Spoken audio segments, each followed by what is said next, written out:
Hello friends and welcome to the world of angel 1111। आज हम twin flames के science के बारे में बात करेंगे। जैसे कि मैंने लास्ट वीडियो में बताया था कि मैं कुछ यूनिक साइंस लेके आऊँगी ट्विन फ्लेम्स के, बट अगर मैं कुछ थोड़े ही साइंस लेके आऊँ तो बहुत सारे लोग कंफ्यूज हो सकते हैं। तो इसीलिए मैं आज सारे के सारे साइंस लेके आई हूँ ताकि आपको शॉर्ट क्लैरिटी मिले। तो चलिए चलते हैं फर्स्ट साइन। इनका फर्स्ट साइन है ये इंट्रोवर्ट होते हैं।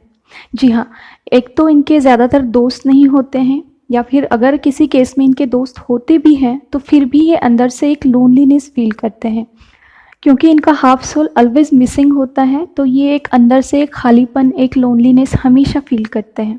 इनका नेक्स्ट साइन है कि इनका सराउंडिंग हमेशा ही कामिक से भरा हुआ रहता है। जी हाँ, बचपन से लेके अभी तक की इनकी जो जर्नी होती है, जैसे जैसे इनकी ग्रोथ होती है, तो जब तक इनकी अवेकनिंग नहीं होती है तब तक ये कामिक्स से ही डील करते हैं। बहुत सारे ट्विंस के घर में ही उनके कामिक्स होते हैं, जैसे कि हम कह सकते हैं कि इनके मदर या फादर या फिर ब्रदर सिस्टर या फिर आगे जाके शादी होने के बाद इनके स्पाउस, वो भी कामिक्स हो सकते हैं। इनमें से या तो कोई बहुत ही ज़्यादा अब्यूसिव होगा जो कि गंदी गंदी गालियों का यूज़ करता होगा, या फिर कोई बहुत ज़्यादा एंगर से डील करता होगा, या कोई बहुत ज़्यादा फियर से डील करता होगा, या फिर कोई जेलेसी से। तो इस तरह से इनका जो एनवायरनमेंट है तो ये कार्मिक से ही भरा रहता है। चलिए जानते हैं इनका नेक्स्ट साइन। ये बहुत ज़्यादा ट्रस्टवर्दी होते हैं। जैसे कि मैंने पहले साइन में ही आपको बता दिया था कि ये बहुत ज़्यादा इंट्रोवर्ट होते हैं, तो ज़्यादा किसी से बात नहीं करते, बट जिस किसी से भी ये जुड़ते हैं तो ये एकदम इमोशनल लेवल पे, सोल लेवल पे जुड़ते हैं। इसीलिए अगर ये किसी से बात करते हैं तो सामने वाला इंसान बहुत ही इजीली इनसे सीक्रेट शेयर करता है। ये भी एक साइन ही है कि इनका सोल बहुत प्योर होता है, इसीलिए लोग इन पे बहुत जल्दी भरोसा कर पाते हैं। तो चलिए जानते हैं इनका नेक्स्ट साइन। इनका नेक्स्ट साइन है कि ट्विन फ्लेम्स को बचपन से ही नेचर से या फिर बर्ड्स से, एनिमल्स से बहुत ही ज़्यादा लगाव होता है। बचपन से ही इन्हें कुत्ता या फिर बिल्ली, बर्ड्स या फिर एक फिश, इस तरह के एनिमल्स और बर्ड्स पेट करके रखने की इन्हें एक अर्ज होती है। जी हाँ, मैं यहाँ पे अर्ज कहूँगी, शौक नहीं कहूँगी। ये उन्हें इसलिए नहीं पालना चाहते हैं कि ये उनको पाल सकते हैं, बट ये उन्हें इसलिए पालते हैं कि उन दिल से एक अर्ज होती है कि वो उनका ख्याल रखे, उनकी केयर करे, उनका ध्यान रखे। सिंपली अगर आप इनको दो ऑप्शंस दो कि किसी फ्रेंड्स या रिलेटिव्स के पार्टी में जाना है या फिर आपको नेचर, बर्ड्स या एनिमल्स के साथ टाइम स्पेंड करना है, तो इसमें कोई शक नहीं है कि twin flame second option choose करते हैं, क्योंकि उनको नेचर के साथ, एनिमल्स के साथ और बर्ड्स के साथ बहुत ज़्यादा पीस और सुकून फील होता है। यहाँ पे एक ट्रस्टवर्दीनेस की भी बात आती है, क्योंकि किसी इंसान का ट्रस्ट ले पाना बहुत ही इजीली हो सकता है। आप किसी इंसान का ट्रस्ट बहुत जल्दी ले सकते हैं, बट किसी एनिमल या बर्ड्स का आपको ट्रस्ट लेना है तो आपको बहुत टाइम लगता है। वो बहुत जल्दी ह्यूमन पे भरोसा नहीं करते हैं। बट अगर देखा जाए तो ट्विन सोल्स के साथ एनिमल्स और बर्ड्स बहुत ही जल्दी घुल मिल जाते हैं, उन पर बहुत जल्दी ट्रस्ट कर लेते हैं, इसीलिए उन्हें प्योर और डिवाइन सोल्स कहा गया है। चलिए जानते हैं कि नेक्स्ट साइन ये है कि ज़्यादातर ट्विन सोल्स जो होते हैं उनकी लाइफ बचपन से ही बहुत ज़्यादा चैलेंजिंग होती है, बहुत ज़्यादा डिफ़िकल्ट होती है। बचपन से ही ये कभी इकोनॉमिकल ब्रेकडाउन से गुज़रते हैं, या फिर कभी इमोशनल ब्रेकडाउन से गुज़रते हैं, और कभी तो फिज़िकल ब्रेकडाउन से भी गुज़रते हैं, क्योंकि ऐसे भी बहुत सारे ट्विन्स हैं जिनको बचपन से ही कुछ ना कुछ चोटें लगती आ रही है। जी हाँ, बार बार चोट लगना, बार बार एक्सीडेंट होना, ये भी इनके साइंस है। But in bar bar accidents के या फिर भारी एक्सीडेंट्स के बावजूद भी ये उनमें से बच जाते हैं। चलिए जानते हैं इनका नेक्स्ट साइन। इनका नेक्स्ट साइन है इनको झूठ और अन्याय बिल्कुल सहन नहीं होता है।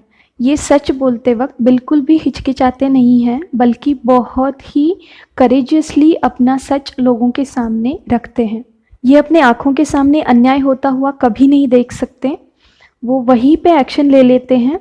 ना अन्याय सहन करते हैं, ना अन्याय होने देते हैं, क्योंकि इन्हें पता होता है कि अन्याय सहन करना अन्याय करने से भी बहुत ज़्यादा बड़ा अपराध होता है, क्योंकि इसमें हम सामने वाले इंसान को और बुरा बनने में हेल्प करते हैं, जो कि ये बिल्कुल गलत बात है।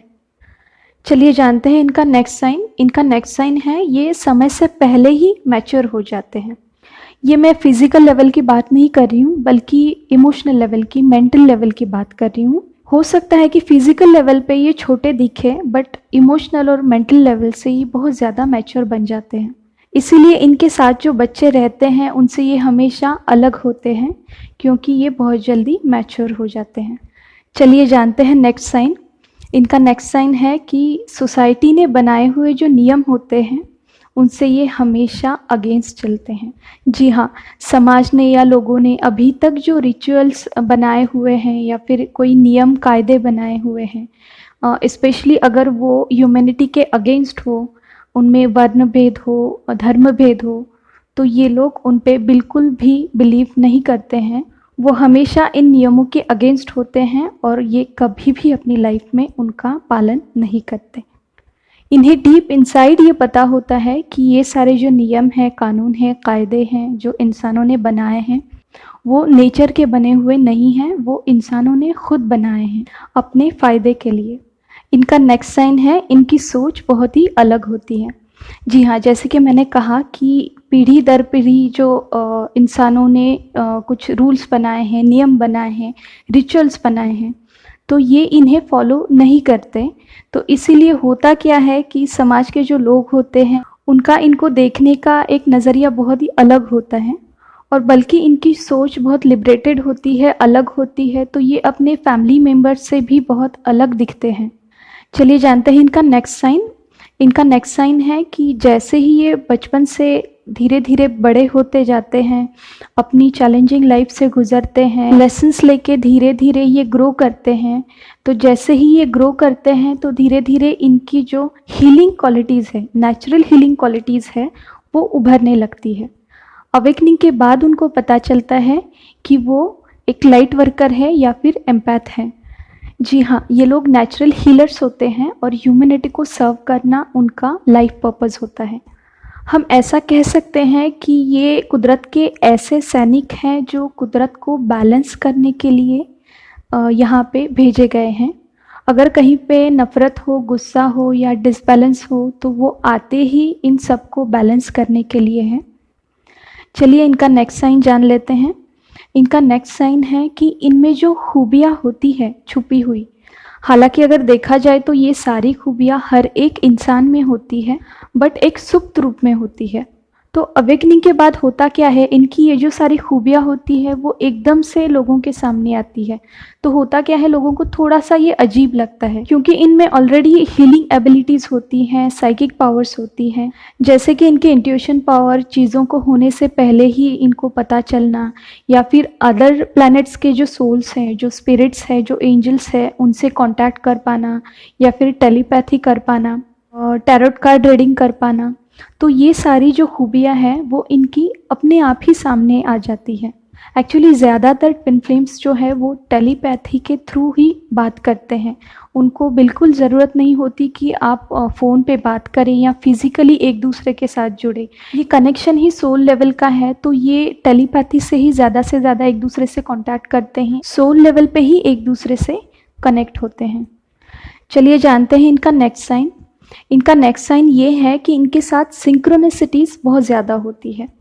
ज़्यादातर अवेकन ट्विंस के साथ ये होता है, बट कभी कभी ऐसा भी हो जाता है कि जो अवेकन नहीं है उनके साथ भी ये सिंक्रोनिसिटीज़ होती है। यानी कि अलग अलग तरह के नंबर्स दिखना या फिर एक ही तरह के नंबर्स बार बार दिखना।